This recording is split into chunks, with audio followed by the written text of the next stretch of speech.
Veg fried rice তৈরি করার জন্য আমি একটা কাচের প্লেটে নিয়েছি মটরশুঁটি, গাজর আর নিয়েছি বিনস। একটা ছোটো বাটিতে আমি কাজু আর কিশমিশ ভিজিয়ে দিয়েছি। এই চালটাকে ভিজিয়ে রাখবো 15 থেকে 20 মিনিটের জন্য। এর ভিতরে আমি দিলাম গরম মশলা, আর দেবো তেজপাতা, আর দেবো লবণ, পরিমাণ মতো লবণ, আর দেবো সাদা তেল। ভাতটা ঝুরঝুরে হওয়ার জন্য দেবো সাদা তেল। আমি হালকা ভেজে নেব। এর ভিতরে দেবো আমি ছোটো 1 চামচের লবণ।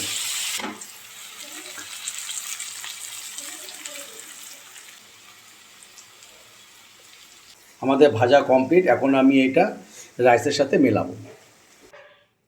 আমি এখন একটা গামলার ভিতরে ভাত,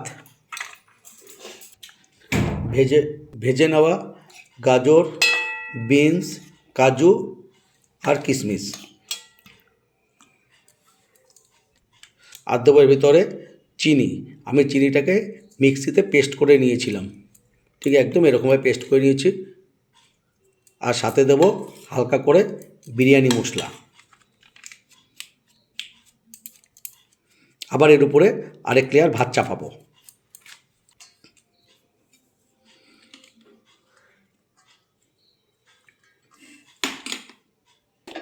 প্রথম লেয়ারে যা যা দিয়েছি আমি এখন সেকেন্ড লেয়ারও তাই দেবো।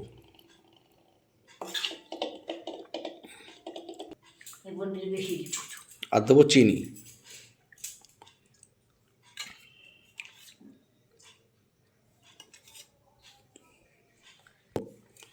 এবার দেবো বিরিয়ানি মশলা।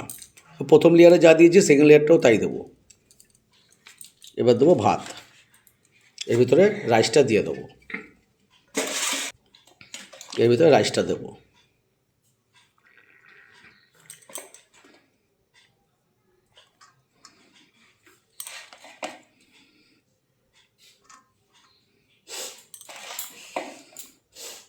আমাদের ফ্রাইড রাইস কমপ্লিট।